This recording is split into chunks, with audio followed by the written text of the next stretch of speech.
And I start with just, what did you notice? What did you notice from this? And usually they start with themselves, what they noticed in themselves, because this exercise, the intention of this, is to root their learning, starting within and then going out. So this inside-out experience of learning, right? So every moment we're dealing with notions of, for instance, ideologies, right? Anthropocentrism or ecocentrism, the notion of the human nature binary. They've now experienced this and seen these things, or ecocentrism or anthropocentrism, within themselves. And they've seen their own struggles, right, as they go through this free write, and they've seen the struggles of their peers.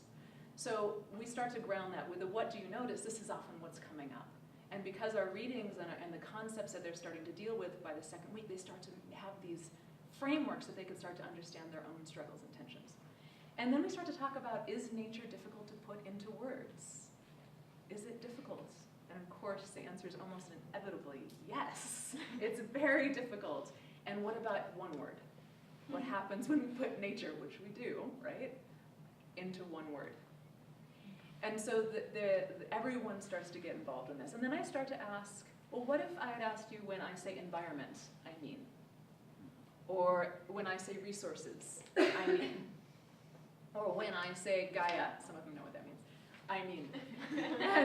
And how that starts to shift, right? Just these frames that we use in our everyday shift things. So the next part of this, I want to do this with you, is to come up with reimagined, re-envisioned words for nature. And it may have come from your free write, it may have come from a discussion we would have if this was a class.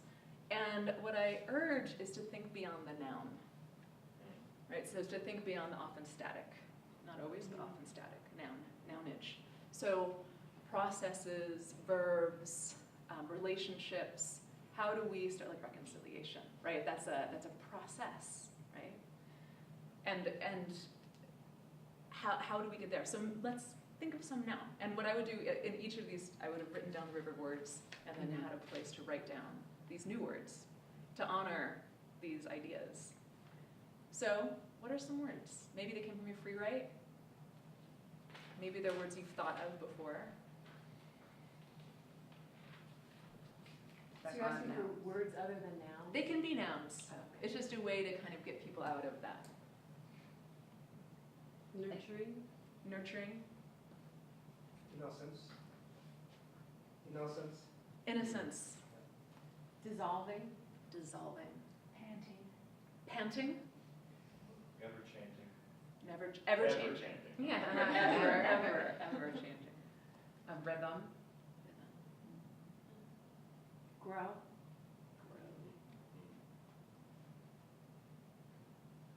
Influential. Sustaining. Acting? Glaring. Eternal. Renewing? Risky? Fly? Vulnerability, vulnerable.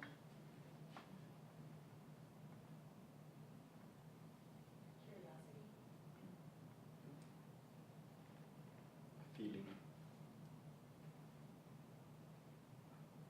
Alchemy. Indifferent.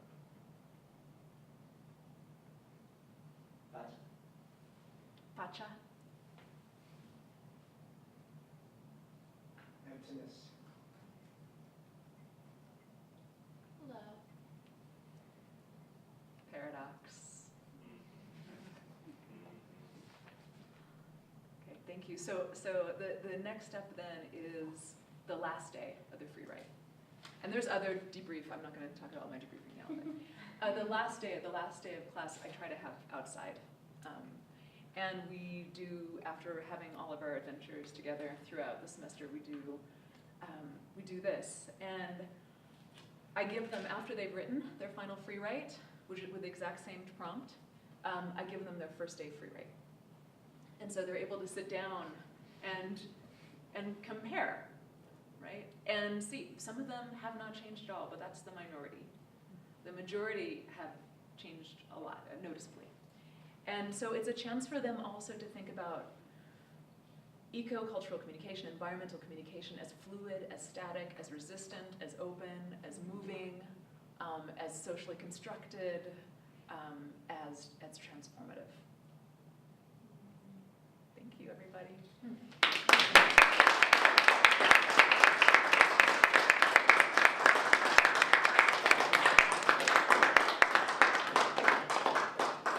So at this point, we'd like to open things up to questions, discussion, whatever you guys want to talk about, basically.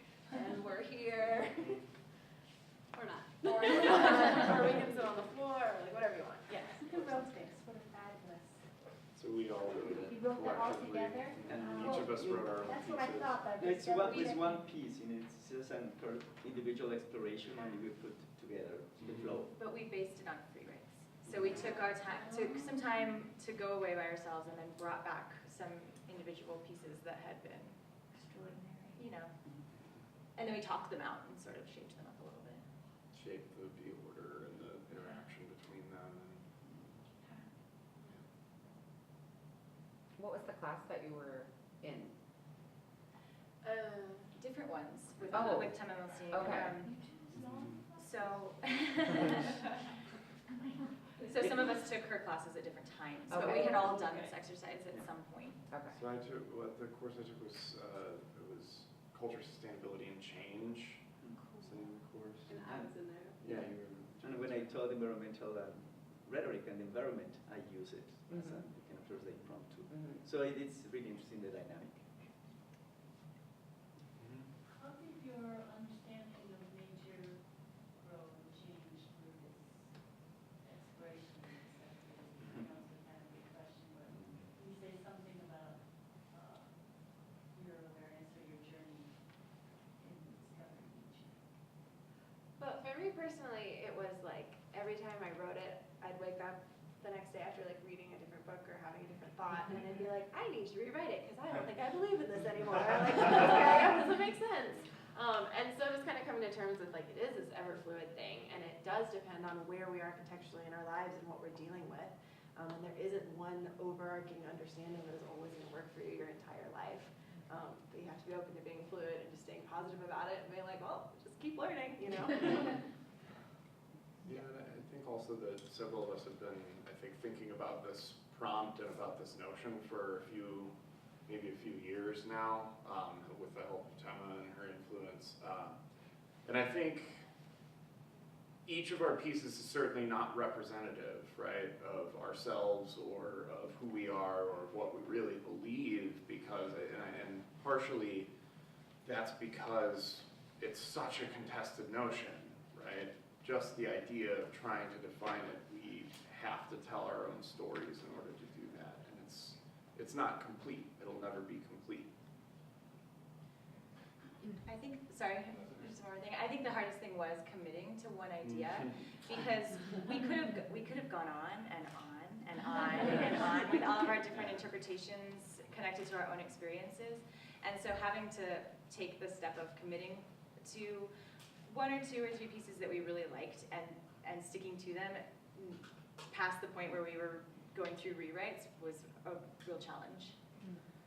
And one last idea about that, and we'll get sorry, is that we each also tried to choose pieces that were kinds of forms of critique that we wanted to, or at least symbolic of forms of critique that we want to make in the world, and then also productive of potential other realities other than just the critique that we want to see. So, yeah. Did you ever find, because you're working in a kind of like write script first, free-write, did you find in doing the like embodiment and having to speak aloud to each other, and especially if you moved into trying to block it, that like it changed the words, like putting it on the stage made you want to go back and redraft, and like, are there examples of that where you didn't realize until you had to speak it out loud, or until your body was in motion, or you were trying to do it with other people? Yes. That's something Yeah. you need to work on with Dave. Like, do you have examples? In my personal case, the group just said, "You're a prophet." I said, "What?" Really? So because every time I was doing this notion of the reconnection, sometimes this feeling that I have, that the root from it is that I feel uprooted everywhere I go. So this attempt to connect for me is fundamental. So when I start doing, and of course this is a practical thing. English is not my first language, so if I speak really fast, I stumble. So I decided to make the rhythm slower. Then I became a prophet. But personally, it worked really good because when I speak in Spanish and try to make my argument, I do speak really fast. And I believe that sometimes we, as academics, when we already just manage and jingle with the jargon, like, we just move, right? So when we try to explain it, we just go over. And then you use sometimes these big words to explain simple things. So for me, it was a process of learning to slow down the frenetic time. That was for me, slow down, because sometimes when I speak, so I will get that. From the embodiment you're talking about, that was part of mine. So my background is playback theater, which is improvising stories told by others. So I'm always interested. Did you perform each other's pieces?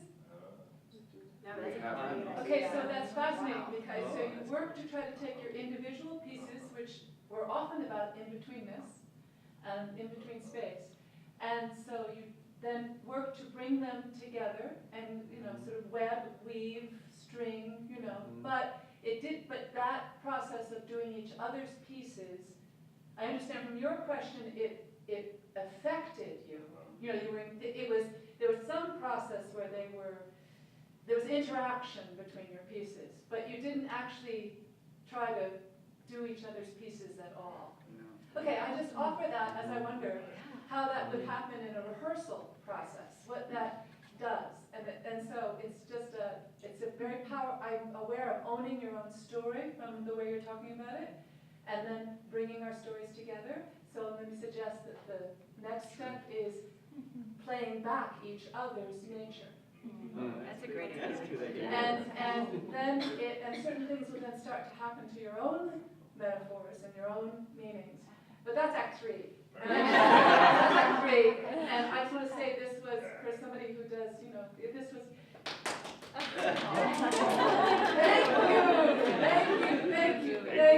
It was very real. And I want to stress that it was such a feeling of authentic speaking.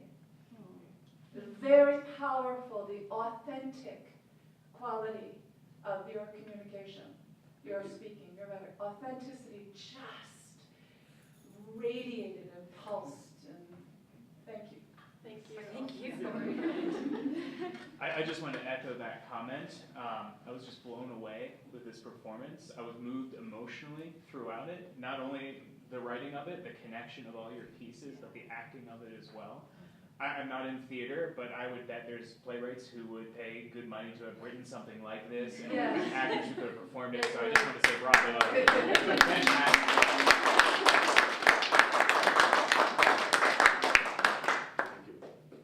I kind of have a question kind of relating back to that. So as I understand this, all of these pieces were kind of brought from different places and kind of put together. Can you talk about kind of the nature of your interconnectivity, or what was grown between all of you, I mean, within this relationship and the production of this? Like, how did you come to understand one another differently through this process, or what is this plant that you have now